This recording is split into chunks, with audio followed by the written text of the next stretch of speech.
आप सभी का अपने इस RS क्लासेस YouTube चैनल पर स्वागत है। मेरी तरफ से आप सभी को सप्रेम नमस्कार।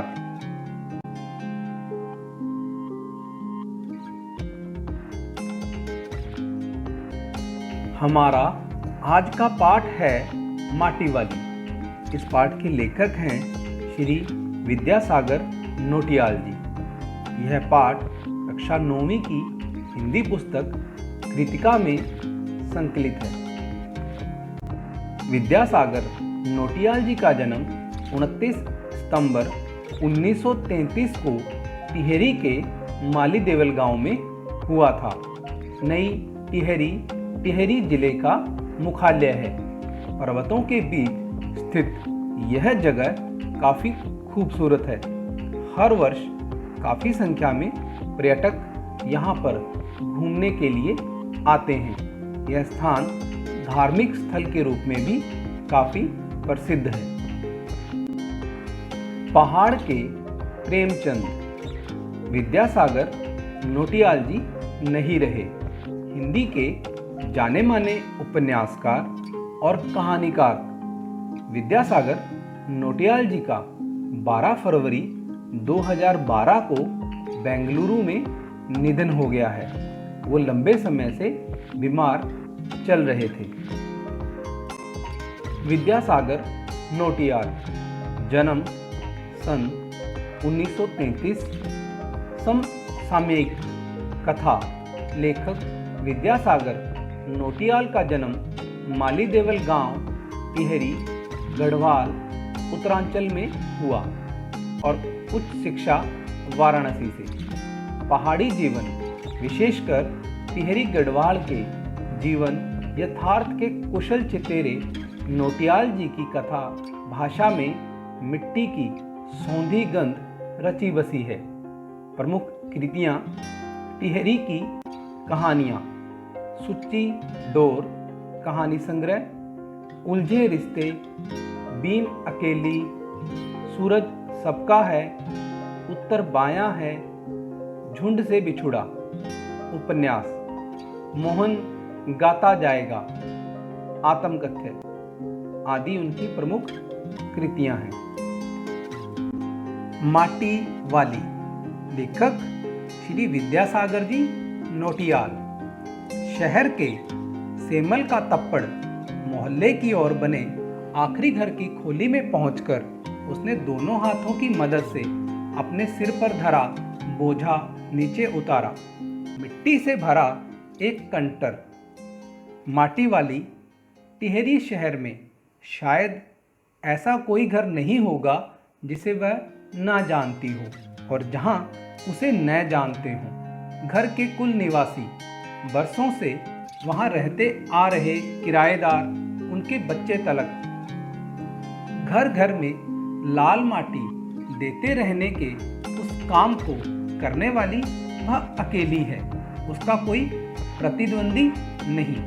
उसके बगैर तो लगता है टिहरी शहर के कई एक घरों में चूल्हों का जलना तक मुश्किल हो जाएगा। वह न रहे तो लोगों के सामने रसोई और भोजन कर लेने के बाद अपने चूल्हे चौके की लिपाई करने की समस्या पैदा हो जाएगी। भोजन जुटाने और खाने की तरह रोज की एक समस्या। घर में साफ लाल मिट्टी तो हर हालत में मौजूद रहनी चाहिए। चूल्हे चौकों को लीपने के अलावा साल 2 साल में मकान के कमरों दीवारों की गोबरी लिपाई करने के लिए भी लाल माटी की जरूरत पड़ती रहती है। शहर के अंदर कई माटा खान है नहीं। भागीरथी और भिलांगना 2 नदियों के तटों पर बसे हुए शहर की मिट्टी इस कदर रेतीली है कि उससे चूल्हों की लिपाई का काम नहीं किया जा सकता। आने वाले नए किराएदार भी एक बार अपने घर के आंगन में उसे देख लेते हैं तो अपने आप ही माटी वाली के ग्राहक बन जाते हैं। घर घर जाकर माटी बेचने वाली नाटे कद की एक हरिजन बुढ़िया माटी वाली।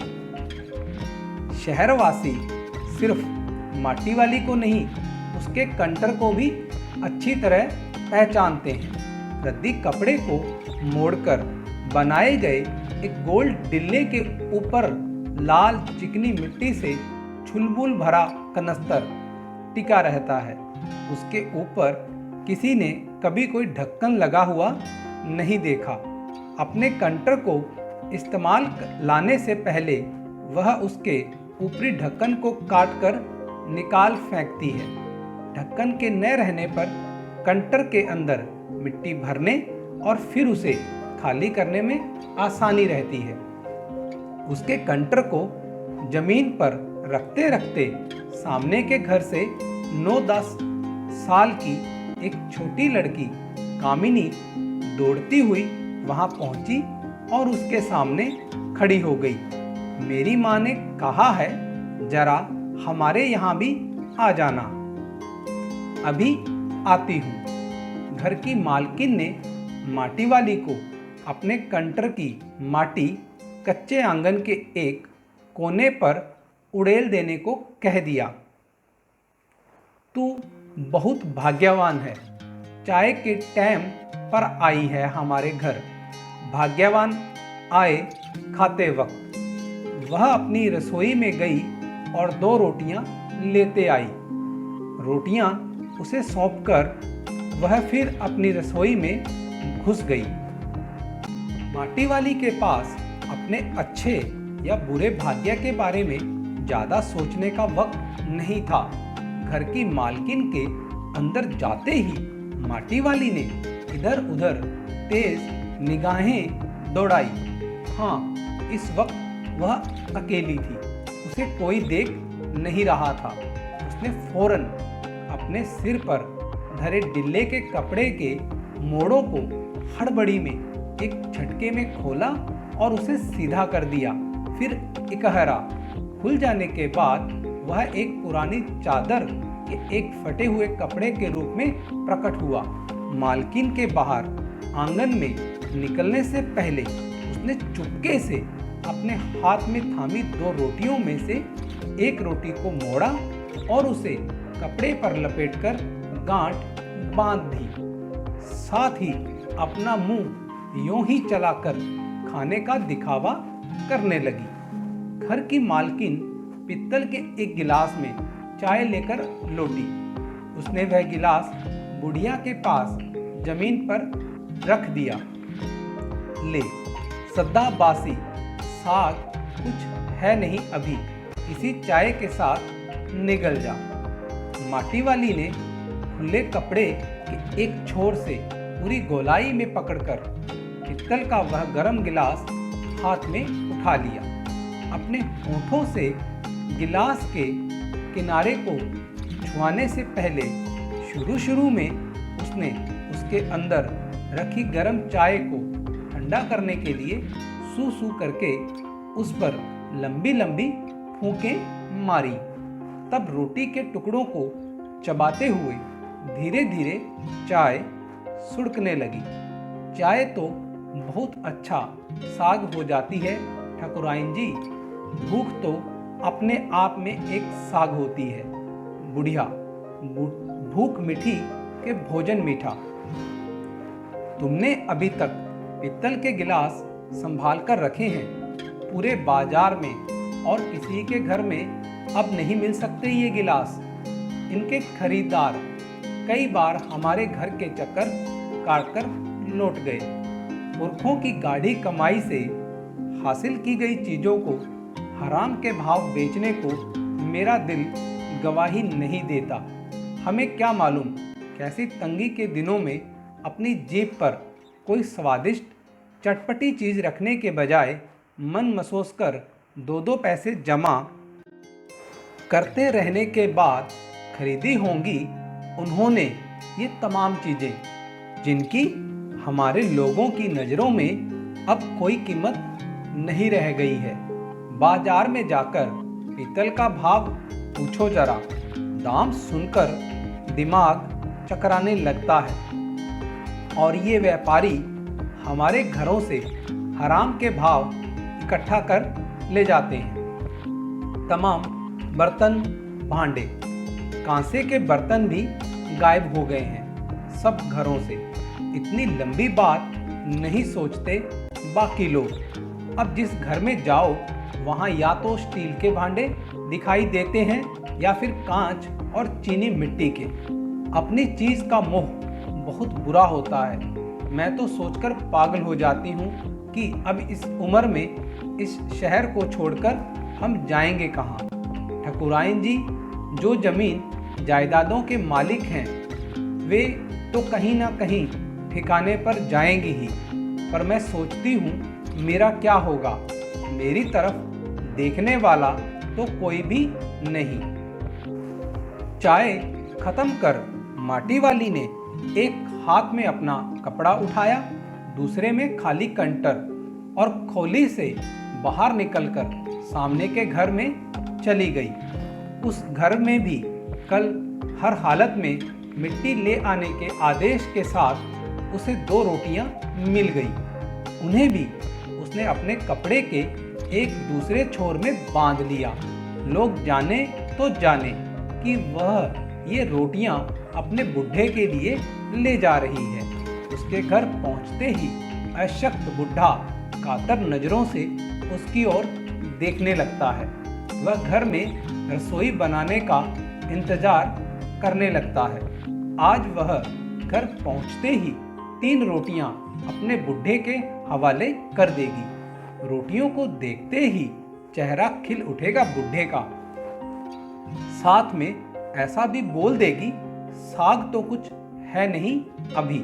और तब उसे जवाब सुनाई देगा, भूख मीठी कि भोजन मीठा। उसका गांव शहर के इतना पास भी नहीं है, कितना ही तेज चलो फिर भी घर पहुंचने में 1 घंटा तो लग ही जाता है। रोज सुबह निकल जाती है वह अपने घर से। पूरा दिन माटा खान में मिट्टी खोदने, फिर विभिन्न स्थानों में फैले घरों तक उसे ढोने में बीत जाता है। घर पहुंचने से पहले रात घिरने लगती है। उसके पास अपना कोई खेत नहीं, जमीन का एक भी टुकड़ा नहीं। झोंपड़ी जिसमें वह गुजारा करती है गांव के एक ठाकुर की जमीन पर खड़ी है। उसकी जमीन पर रहने की एवज में उस भले आदमी के घर भी माटी वालों को कई तरह के कामों की बेगार करनी होती है। नहीं, आज वह एक गठरी में बदल गए अपने बुढ़े को कोरी रोटियां नहीं देगी। माटी बेचने से हुई आमदनी से उसने 1 पाव प्याज खरीद लिया। प्याज को कूटकर वह उन्हें जल्दी जल्दी तल लेगी।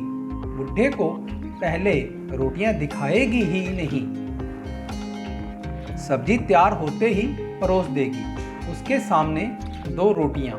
अब वह 2 रोटियां भी नहीं खा सकता, एक ही रोटी खा पाएगा या हद से हद 1.5। अब उसे ज़्यादा नहीं पचता।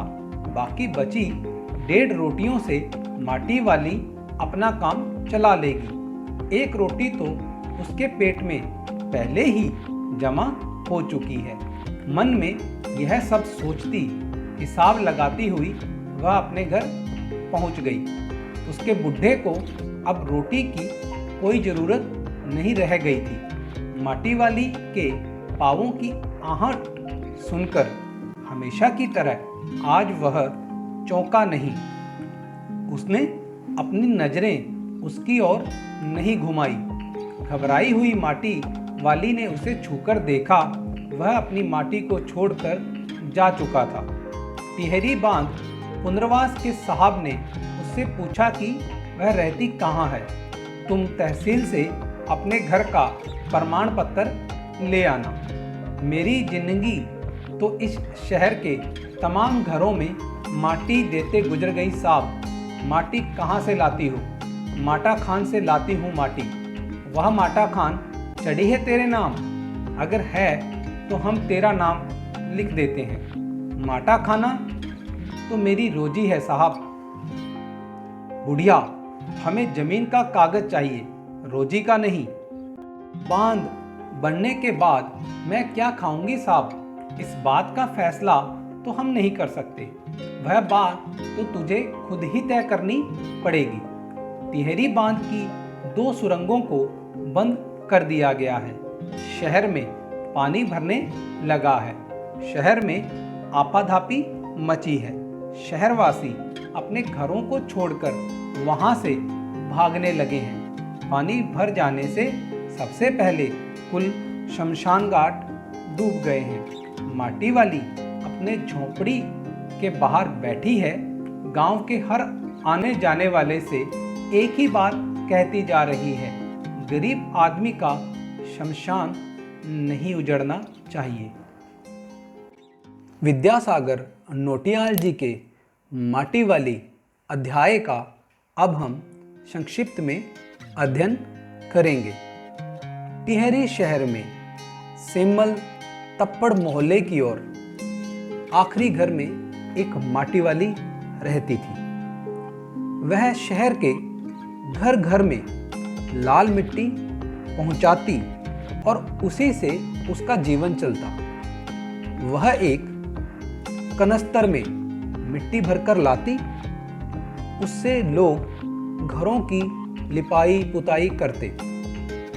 पूरे शहर में वह माटी वाली के नाम से जानी जाती थी। एक दिन वह माटी का कनस्तर लेकर एक घर में गई। इस घर की मालकिन ने उसे 2 रोटियां दी। उसने एक रोटी अपने सिर पर रखे गंदे कपड़े पर बांध दी और एक वहीं पर चाय के साथ खा ली। माटी वाली को पुरानी चीजों का मोह था। उसका कहना था कि वैसे भी अपनी चीज का मोह बहुत बुरा होता है। टिहरी का मोह भी वैसा ही है। अब हम यहाँ से उजड़कर कहाँ जाएंगे? वस्तुतः इस कहानी में मूल रूप से विस्थापन की समस्या को उभारा गया है।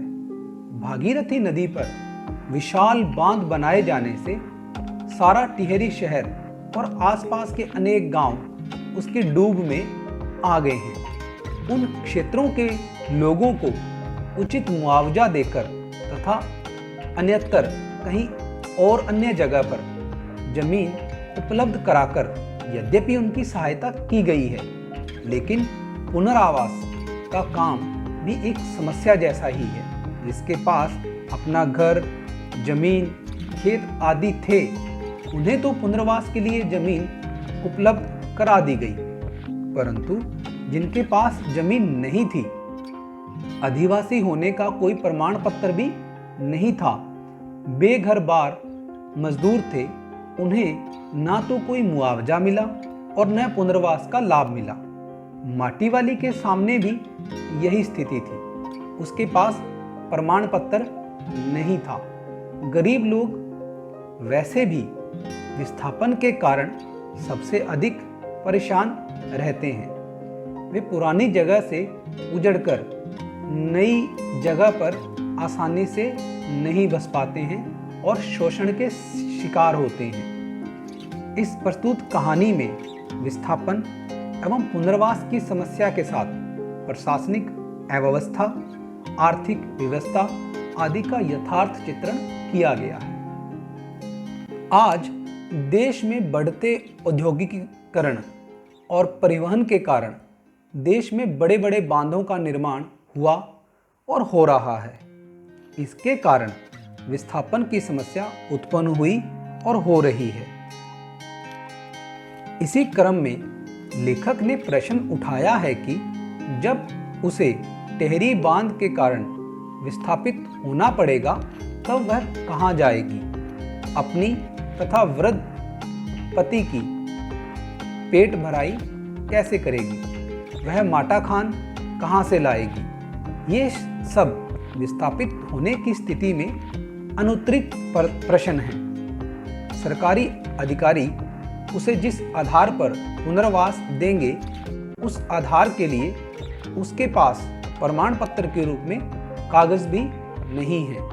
उस स्थिति में उसका विस्थापन कैसे हो सकेगा? यही प्रश्न उठाना और विस्थापन की समस्या की ओर पाठकों का ध्यान आकर्षित करना इस कहानी का उद्देश्य है। टिहरी से उखड़े हुए लोगों को अन्यत्र बसाने वाले साहब ने जब उससे कहा कि वह अपने घर का प्रमाण पत्र लेकर आए, तो वह कहाँ से लाती? उसके पास कोई ऐसा कागज नहीं था, उसे अब सरकारी मदद भी नहीं मिल सकती थी। टिहरी में बांध भरने लगा, उसमें शहर डूबने लगा, तो माटी वाली अपनी झोंपड़ी के बाहर बैठी लोगों से कह रही थी, गरीब आदमी का शमशान नहीं उजड़ना चाहिए।